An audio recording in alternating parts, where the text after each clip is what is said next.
The night she walked into the billionaire's tower, she thought she was sacrificing her heart to save her father, but what she didn't know was that his heart had always been hers. This is a story of love, sacrifice, and a twist that will leave you breathless till the very end.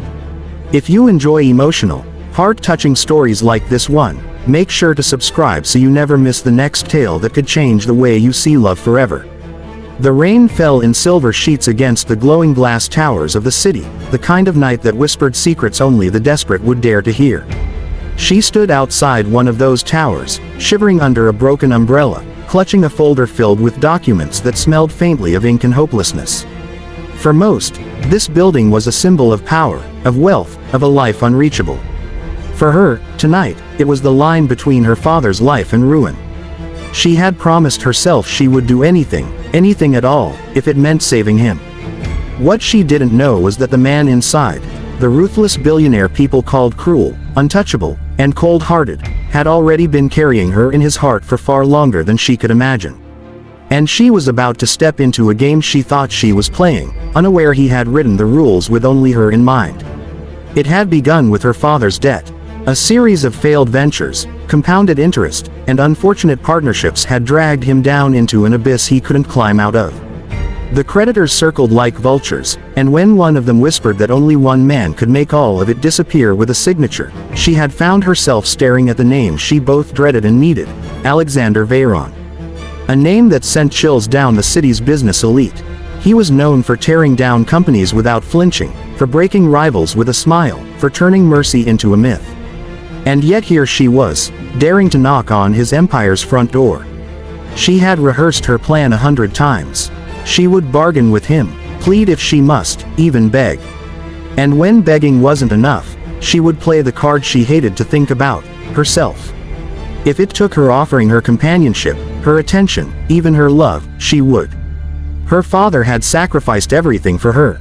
It was her turn to sacrifice for him. She could survive humiliation. What she couldn't survive was watching him fall apart. When she finally entered the marble lobby, her knees trembled. Everything was glass and steel and quiet power. She gave her name at the front desk, and the receptionist looked surprised, but made a call anyway. 10 minutes later, she was being ushered into the private elevator that led to the very top floor. No one was ever allowed up there without invitation. That alone made her feel the sharp edge of her decision. When the doors slid open, she stepped into a dimly lit office that seemed to stretch forever, the city skyline glittering behind massive windows. And there he was, Alexander Veyron. He was standing with his back to her, hands in his pockets, tall and broad-shouldered in a charcoal suit that seemed stitched to perfection. When he finally turned, her breath caught. His eyes, sharp, gray, unreadable, fell on her, and she almost faltered. But she forced herself to remember why she was here. "You're late," he said, though she knew she wasn't. His voice was low, controlled, the kind that could silence a boardroom in seconds. Thank you for seeing me," she managed. "You asked for 5 minutes. You have 3. Her fingers gripped the folder tighter. "It's about my father. His debts. I'm begging you, Mr. Veyron, give him more time. Or, forgive part of it.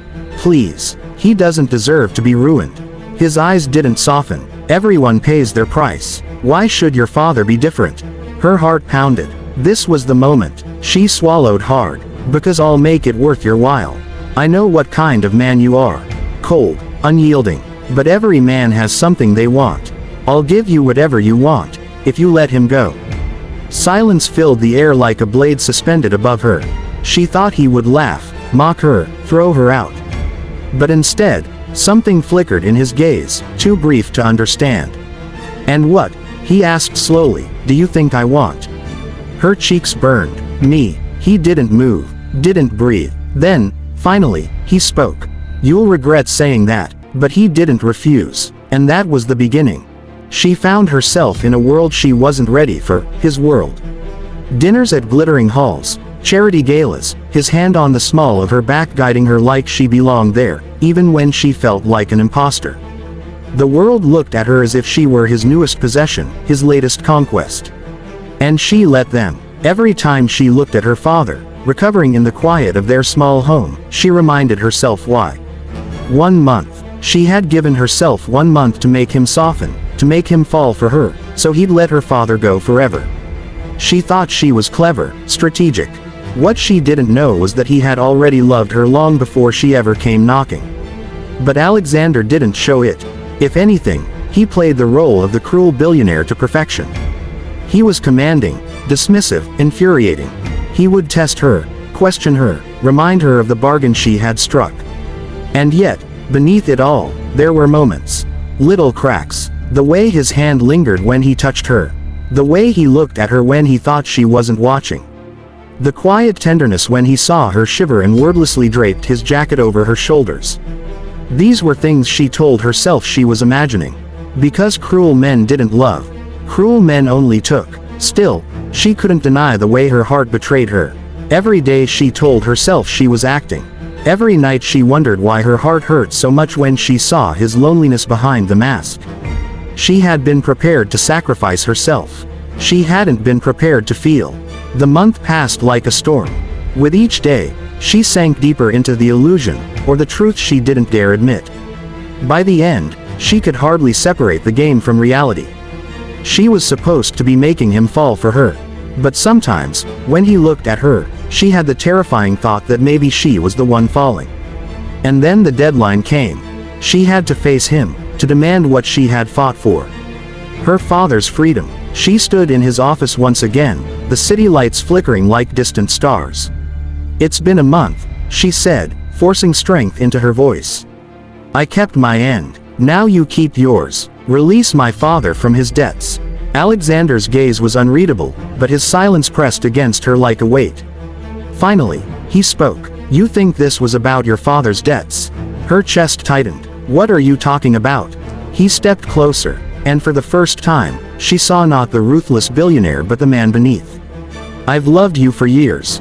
Long before tonight. Long before your father's debts. Do you think I would destroy the man who raised the only woman I've ever wanted?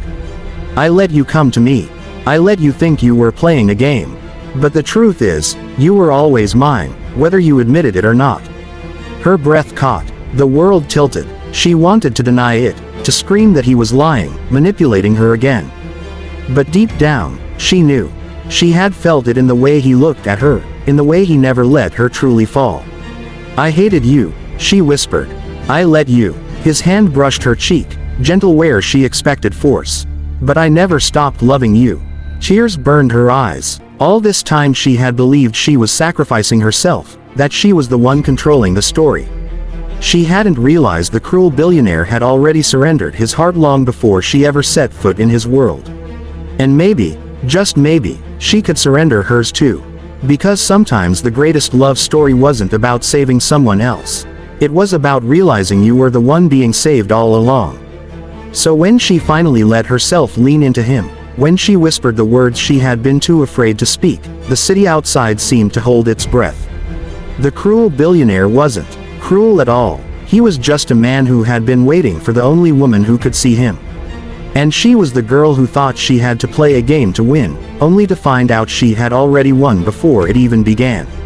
And if you've come this far, if you've felt your heart race at every turn and break at every confession, then maybe you're ready for more stories like this, because love, in all its complicated, dangerous, heartbreaking forms, is always worth diving into again.